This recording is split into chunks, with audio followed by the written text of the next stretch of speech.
This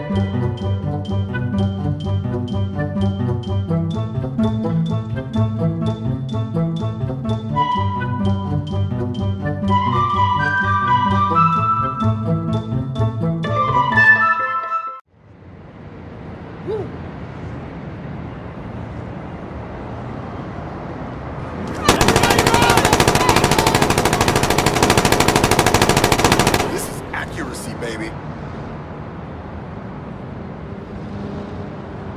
In this day and age, most people are struggling to pay the bills, keep ahead of the mortgage or rent payments, and having to eat from those disgusting Asda no frills food tins, or wearing hand-me-downs of dirty shirts, trousers with holes in them, the sock with one toe sticking out, pretty much all the Victorian stereotypes that you can think of. Rich people, on the other hand, have their own set of problems.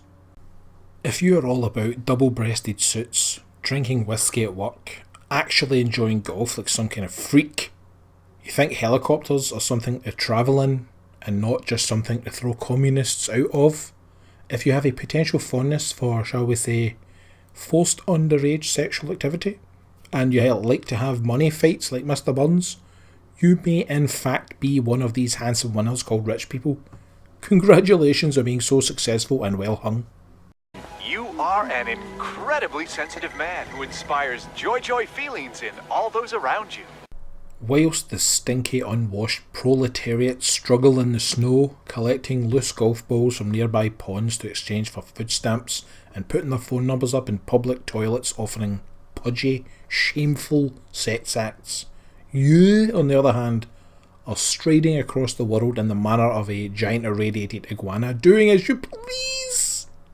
However, being richer than an astronaut means that you'll still have to find things to fill the time.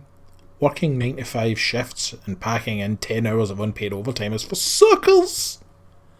You, on the other hand, may go yacht shopping, comparing Lamborghinis at the local wine bar, or perhaps, murdering your ex-wife in a local waiter. If you get paid in piles of gold bars, then your problems are just beginning, my good chum. See, working class peons get paid in things like cheques or cash into bank accounts, whereas getting paid in helicopter fuel or ancient alien artefacts may cause storage issues right off the bat. Common blue-collar scum worry about things like finding a parking space for the embarrassing single dad cars that they drive and can barely afford. Rich folks, on the other hand, have to find lots of space for the garish pink Land Rover and the Ferrari and the Maserati, and they also have to maintain a healthy cars to helicopters ratio. I mean, you don't want to look like a drug lord after all, although you do want to live like one. Who doesn't want to own a tiger and wear white suits every day? Even the little things that peasants care about are different for rich folks. If I go to see a prostitute, for example, I will generally walk with her up a darkened alley. We will stop in between a couple of parked Ford Transit vans. I'll hand her my £30 and she will give me a rushed, bitey blowjob until I release the seed of man, and then she will scalp her away before I've even pulled up my trousers. A rich man, on the other hand, needs to have all his hookers vetted, and needs to have security dudes around within earshot, even when he's getting his knob slobbed. And even then, there's still the chance that she'll tie me a bed, put a sock in his mouth, and then stick the heel of her shoe into his balls and steal his watch. Come on, mate!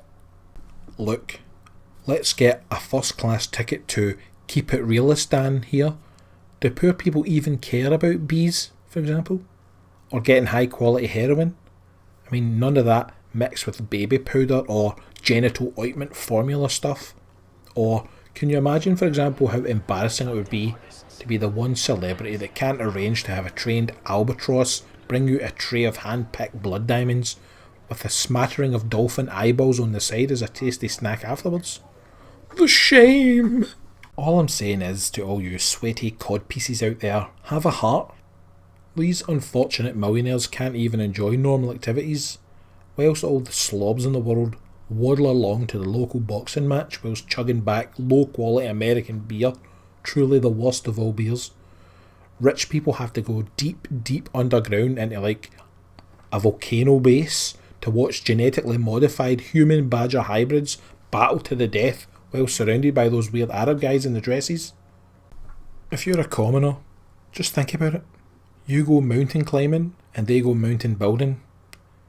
They eat crabs and you get crabs. You buy a new phone, they buy a factory packed with Central American slaves who invent a new phone. You save up for your holiday to Butlins and they save up to buy an island. There are not that many good ones left, at least ones that don't have some disgusting native population that had the gosh darn cheek to be on our land before we get there. You want to spice up your sex life with some handcuffs or one of those fancy pink sexomotrons? They will hire a legion of Brazilian hoes with wonderful asses to take turns depositing fecal matter on their chests.